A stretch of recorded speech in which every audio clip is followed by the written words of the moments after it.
Welcome back, guys. We're Trekyards. He's Commander Cockings. He's Captain Foley. And today we're talking about Season 5, Episode 4 of Discovery, Face the Strange. We knew it was going to be time-based because of the next time on. We both like time-based. Can Discovery do a good time-based? What do you think, Stuart? How do they do? I was impressed. Going back to the different eras and even, like, Tilly. Bryce was back. Didn't expect that. Arium. There's a lot here that I actually really enjoyed. Even the face-off of Michael and Michael. The new Michael, the likable Michael, taking on the, like, kicking the crap out of the older, more annoying, arrogant Michael. Yeah, this was fun. And to include the Stamets living outside of time thing was a great idea. And even Rayner did a fantastic job. This was a really good episode, and I really enjoyed the heck out of it. I even thought we were going to get a Calypso tie-in for a hot second. Close, but anyway. Yeah, I enjoyed this one a lot, actually. How about you? This is the best example of dirt cheap episode. Bottle show beyond belief. What have we got in the prop department? And yet it does more than a lot of the big budget action scenes. Like, this is far more entertaining than that $500,000 crash into the planet. See episode 1, which was good, but like this is better, and it cost 1/100th, right? Certainly they could have pushed it a smidge further, but that would have cost more budget. So obviously they thought we need to siphon money for things. That's all good. Certainly they could have Calypso. That was the vibe. They could have Lorca. That was the vibe. The fact they name dropped. And then they get into the habit of making you aware they know this is a possibility and then instantly saying, no, he's off the ship, or no, she's off the ship. Or they good at doing that currently to tell you, we know we could, but we're not going to. It honestly feels like a final season episode of a victory lap, or at least a memory lap. Unfortunately, things like Arium were so poorly done that had almost no impact on me. I don't think almost anybody. That it was played for in universe the seriousness it was meant to have, but it's so 1 out of 10 terms of effect, you know. But that's not their fault per se. It's the writers and the producers and the directors, not them right now, right? So it's kind of victory lap through their past stuff. There isn't that many things they can pull to, unfortunately. So like, look, a battle we were at. Remember that? Like, there's not a lot of things they could pull from, unfortunately, and be member berries. But the thing that I think elevates it is, like you say, the 2 Burnhams. Just because it absolutely shows the audience that's where we came from. Do you remember how bad this character was? And they did an amazingly good job, Sonequa, of reharnessing the terrible character he was. The body language is so amazingly different. The speech pattern's different. Like, everything about it is such an unlikable character to then highlight how good the new one is. That was their biggest genius, to make the season 1 Burnham that very few people like the actual antagonist of the episode. That's a bold move. Giant win on their part. Really, really well done. And actually a bit of a subversion as well. That the thing that they put on Dira was not in fact a tracker, but a chronophage, a time bug as they call it, which I thought was really great. And even everything around it, like the shielding that it had, the temporal shielding, where they had to break relativity essentially. So when you enter the warp bubble, the time, you're protected from the effects of relativity. It was great. There was just a lot here to like, and it reminded me a lot of when Picard's hand aged, because Rayner's hand did the same thing and he got it fixed. So yeah, this was a fun ride, I gotta say. Even seeing Bryce back was awesome. I really appreciated that. And although the bridge crew, like Awashikam's hair, like the shaved sides, and then not so much. Like, it was just a lot of wigs. This week, a lot of wigs. Yeah, they did a really good job. I was really impressed, actually, and it was kind of like, oh, I need to go back and watch the first season or 2 of Discovery now. It kind of had me having those vibes a little bit, just to kind of see how well this fits. Well, it was more. It wasn't about looking back at season 1 and appreciating it. It was saying, what can they do now with the better writers to actually enhance the vibe of season 1? And in general, I don't think they didn't necessarily go as far as they could have. Like, they could have, especially once they established this loop does not affect time. That means they could have carte blanched even further, right? And like, Burnham started saying things about the crew. That was their chance to even go further, like learn about the crew in a kind of a giant way, which they sort of did. Although it's kind of sad that the only time we get to have the bridge crew talk is when we go back in time through an apocalypse move where they have to be convinced. Like, that's sad. That's the only time they all get a scene. And it had to be season 1 them. That being said, they really fleshed out Reese's character a little bit more in this episode. He's getting a little bit more time this season, but still, it's not enough. Although it's a little bit disingenuous of a writer, and I relate this directly to a Doctor Who episode where they introduce the plot device for the next episode at the end of that episode, and it becomes a twist, but you've just learned about it. It doesn't feel like a twist. It feels like you had to make it. So to have last week the one moment with him about the colonies, and then to instantly have him just repeat it. Like, it's not him learning, it's him remembering a factoid and acting it. That would pay off in episode 7, but now it feels like he doesn't care, he's just remembering a fact to pull at heartstrings. It's actually manipulative rather than clever, but that's just bad timing of this to then. Speaking of Rayner and... He's great. He's great. And knowing things about the crew, I was surprised that he didn't know about Stamets's tardigrade DNA. She mentioned, yes. I mean, he would know that at least in the file, maybe, but not about him being outside the time effects. I would assume that'd be in the file, because he seems like the kind of person that would do his homework and know everything about, especially the key players. I'm okay with it being hyper-classified. I am too. But then they say it so cavalier. I know in the moment you need to know it, but it's not said as if it's a secret, particularly. Yes, I agree. That is strange. And this episode really is a we want to save money. We want to have a bit of fun. We want to show our new wig department. And we want to actually see and embrace it. Because I think that they're probably knowing 5, 6, and 7, there are very few British crew moments. So we're going to give everybody this episode. And it felt that way. It felt like a true, like, this is the entire cast of 1, 2, and 3. Give or take, right? Like, even lines. Like, everyone got good for them. And then Rayner comes in and does his I actually like the crew bit, and by the end you genuinely feel he did a good journey there. Like, okay, I get it. Yeah, cause... I get it. That was good. That was a good. Within 6 hours, you've actively changed his character motivation and beat, and that's cool. Great, moving forward, like it. Yeah, and even with the whole familiarity, breeds this like kind of lackadaisical vibe on the bridge. That's how it starts, and at the end, it's like I can see why the familiarity works. I like that character growth. Surprised we didn't shoot you. It's so silly. Yeah, it's charming. But yeah, seeing all the old props back, like the season 1 phasers, and that was great. And the communicator. I'm going to hand you a communicator. It's like, oh yeah, these are a thing now. that yeah, thing. I like that as a reference.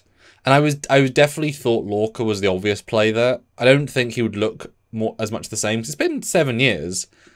Burnham the actress was younger, hair, makeup, whatever. I think it would feel more. Even like Tilly didn't feel like season 1 Tilly. They tried, but sorry. And no one really felt their youth. Burnham, I think, was the closest, but they put the most time into her makeup, etc. So it makes sense. But I think would have liked Lorca. I would honestly like both, knowing they spent so much time, although only 14 minutes. But yeah, right. In the season 1 and right at the start, knowing we got there is beautiful.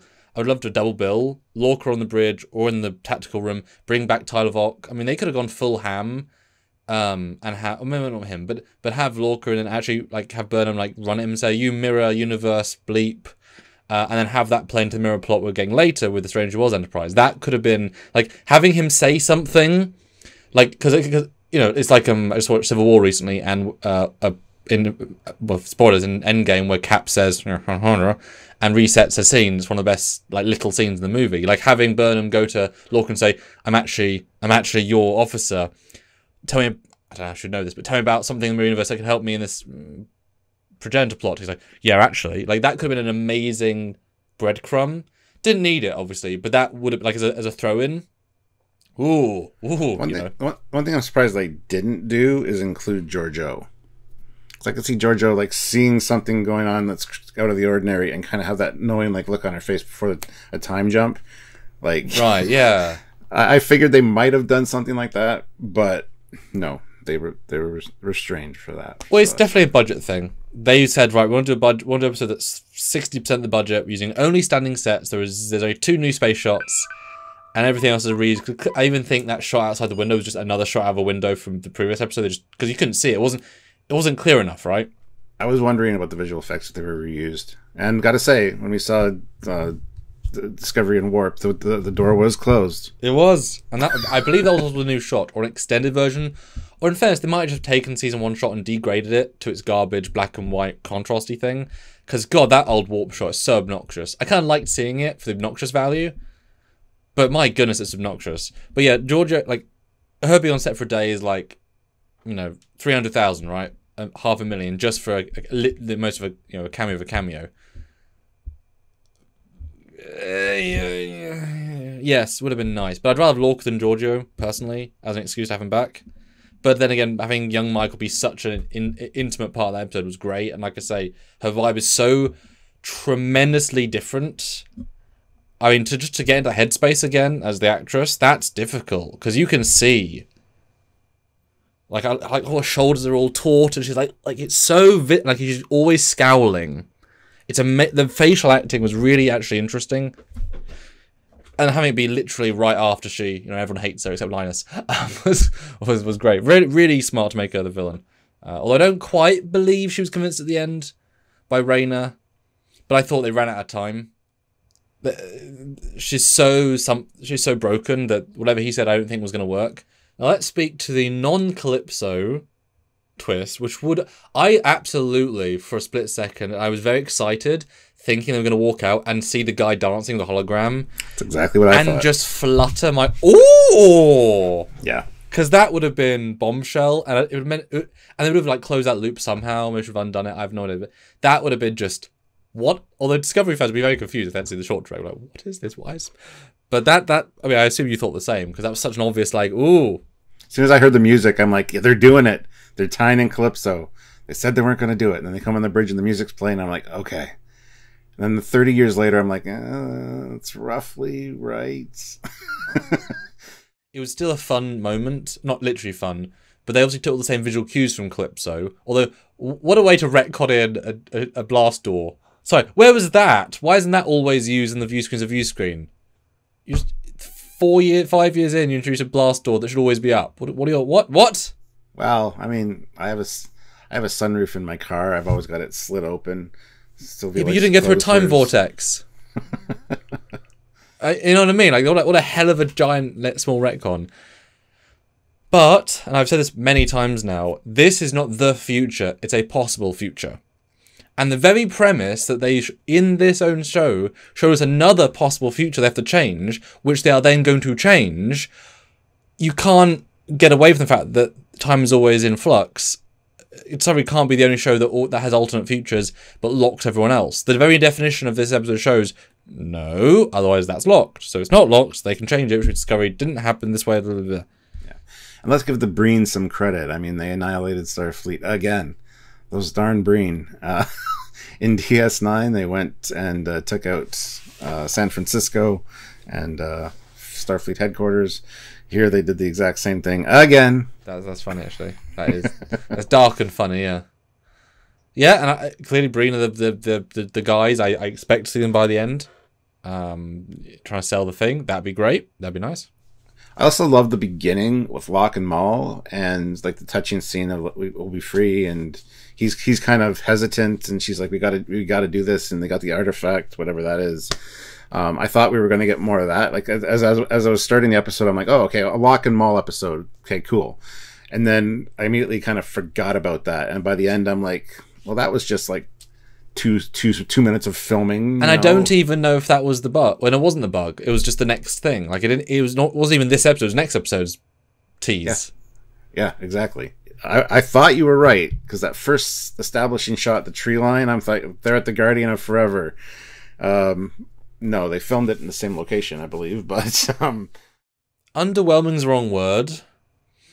It's like a solid 6 in pacing, but it once again reiterates they're not bad people. They're not evil people, right? They have a very specific goal. It's very relatable. It's based on a trauma. I get it. They're not evil, and they probably can be reasoned with by the end. Cool.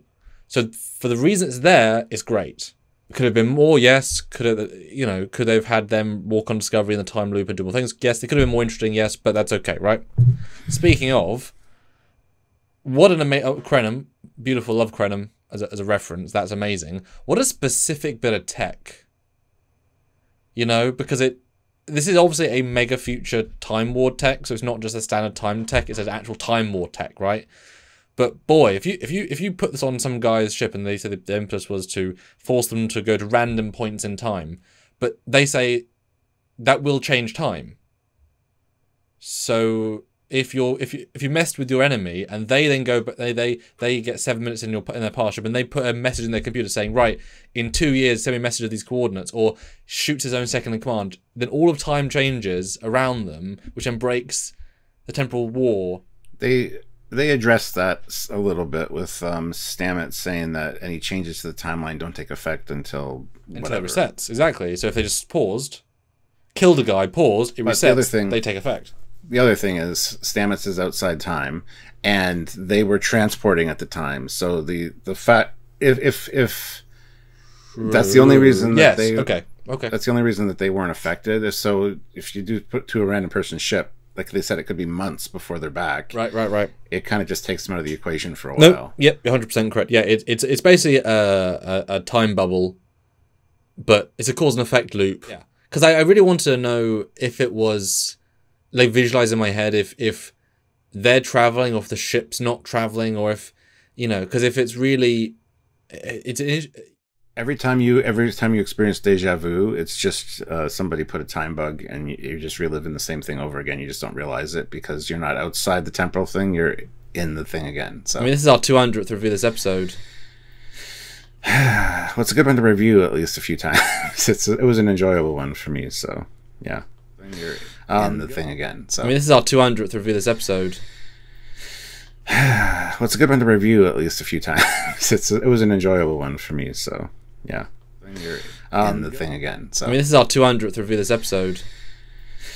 Well, it's a good one to review at least a few times. It was an enjoyable one for me, so yeah. The other thing, seeing San Francisco outside the window because they're building it on Earth. I mean, components maybe, but I thought it was kind of funny seeing the worker and the scaffolding in the ship. It's like, didn't think the inspection was till tomorrow. I kind of liked that a little bit, so that was good. Love the idea, didn't like the execution. The visual is ridiculous. Just a cheaply composited in terrible angle of the Golden Gate Bridge to not show any buildings or anything. Just like the cheapest. We got $30 and 2 hours. Make this, and like, and that's it, right? Like, it should have been an orbit, should have been a force field, should have seen some work bees, should like it, you know, or should have seen exterior of the saucer under construction. Like, yeah, great idea. The cheapest execution possible. Like, you can even see the line of like, this is where they composite out the wall. Like, I would love to have seen it like we had with Relativity, the first scene, with this giant, amazing shot they built on their own time of San Francisco, of the yards, and then we see like the original season 1 chief engineer return for this cameo. Like, have someone back from season 1 help build it. You know, like that would have been a much better scene. But it's a scene within an episode, right? It you know, I would have preferred in space. They even had the dock. It could have been the exact same scene. Just see the dock through the window. It'd be fine. Well, we got some more Jet Reno. A lot of Jet Reno, yeah. A lot in this, yeah. I really liked her in this one. So that was good. Yeah, she got to be quippy, which is her one thing. Although I don't quite buy... Like, she was so chill and slow speaking when the ship's under attack by the Emerald Chain. Like, the amount of chill she had was so not the situation. That's her character, though. You say that every time about her. I know. And it doesn't fit at all. I disagree. I think she's just the way her character is, and I think it's awesome. Which I did like that they kept resetting to the same location. That was a fun little caveat. And made them have transporters. Although I guess they are... I guess... Because those transporters are self-contained units. So when they leave the future, they don't need to be connected to the ship's transporter system to work, because when they're on the planet, a planet, they're doing it themselves. So I didn't get why they didn't give a reason why it didn't work, because they don't need the ship. I thought it was some kind of wireless cell phone network, but yeah, you're right. It doesn't make sense if they're on a planet in the middle of nowhere and they still work. Think to the ship, I guess, maybe, but if the ship's not around, it's just one of those things. It's like if you go back in time and you have your cell phone, you won't be able to use it because there's no cell phone signals. That's kind of the vibe that I got. But when you start thinking about it, it's like, yeah. Like I guess actually no, it is actually it has to be connected to the ship. So that's actually, I mean, good in a sense, right? That limits you. But I'm pretty sure, like in season 3 when Book's beaming, is he really wirelessly connected to his cloaked ship across the planet? In which case, shouldn't they be able to, like, wouldn't that be the one thing you detect as the wireless comm link between your ship and your, because if that beam link is going to save your life, that's the thing you hone in on. That's a hefty signal to send power and coordinates to, because like it's psychically working out where you want to go, doing all the math, putting the power to demolecularize you, but it needs to connect to the ship. Like maybe it's like the first time I play a video game, connect to the internet once, that unlocks the game, maybe, but then also no. And also, yeah, Arium. How do you feel with Arium, Stuart? The big bringback, who I have no idea if that's the original actor or not, because we never saw the face of the actor enough. I don't remember the voice, don't remember the performance, because there was no voice performance really. I have no memory. There were 2 Arium actors, so it was probably, I don't know if it was Mitchell, I think is her name, and whatever. Yeah, I was wondering. I don't remember that episode where she died. I remember she died. But I remember thinking, as I was watching after that, I'm like, we reviewed that, and I have no idea. I know it was like, sure, emotional or something, but I don't quite understand. Like, the control got in. Anyway. The other thing that bothered me, the Battle of Control. Oh, that was a tough one. Like, oh, seriously?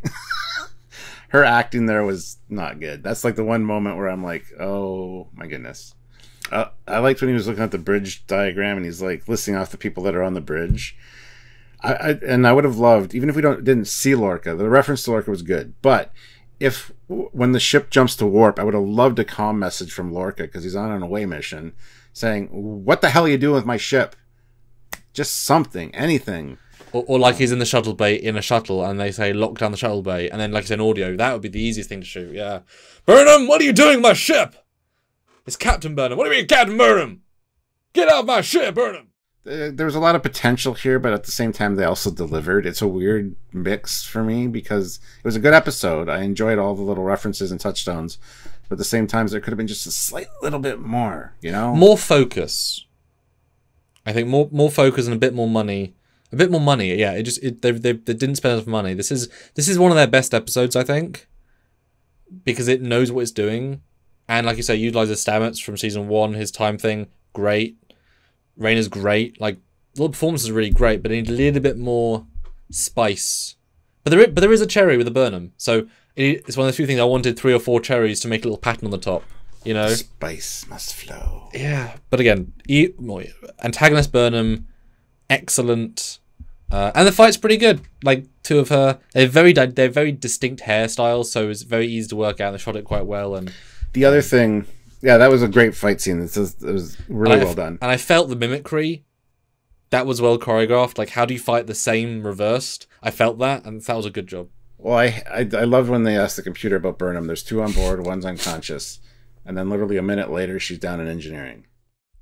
I mean, she'll be trained to deal with nerve pinches more than the average person. That's very true, sure. Although, why would she go to engineering and not, you know, the bridge? Because she'd say, computer locate the other Burnham, bridge. There's no reason, you know, what, it doesn't matter, right? Whatever. Or you could argue the spore dry. She's a pissed lady at that point. But again, tremendous acting. She's just looking mean the whole time. And I forgot that hairstyle. It's like 3 episodes of hair. That it's like such a small period of time to have that hair. Well, guys, and then Book, the little bit of the Book. I love you. That was sweet. I only have 4.5 minutes. I'm just gonna gawk at you. Oh, he looked good. What do you want from him? I didn't quite know what I was meant to feel from that. Was it the I still love you? Was it the I miss you? Was it the I'm sad I have to act this? But I don't know which angle they were. I think it's foreshadowing, because I think at the end of this season they're gonna hook back up and go off on their own, and Raynor's gonna get Discovery. Would be cool, but they weren't quite clear enough. I think with how. All I got was how well Cleveland Booker actor brought back an I love you. Like, he's so damn sincere. Like, really nicely done, that actor. If I would have known you were here, I would have brought you a Ractigino on my way back from the gym. What are you, passing a Starbucks or a Tim Hortons? They got a goddamn replicator. You can just replicate one in the court. Anyway, whatever. It's fine. So yeah, tonight's live review will be quite in depth, and we'll talk about it quite a bit. So a lot of little scenes. A lot of little scenes. Join us for that. Hit that like button. Don't forget to make sure you're subscribed and notified with the bell icon. And comment down below what you thought about this episode and what you thought about our quick review of it here. And please, like I said, join us later today for our full breakdown and review in the thing again. So I mean, this is our 200th review of this episode. Well, it's a good one to review at least a few times. It was an enjoyable one for me. So yeah. And if you want to support what we do here all the goddamn time, then you can support us via Patreon. It's a monthly donation service, or join the channel. It's the same thing, but on our Overlord's YouTube. Or you can super chat on any live, or super thanks on any video like this, or buy a shirt and other things down below with our names and faces on. And just keep joining and say hi. That's right. So until next time, he's Commander Cockings. He's got a Foley. Bye, guys. See you later, guys.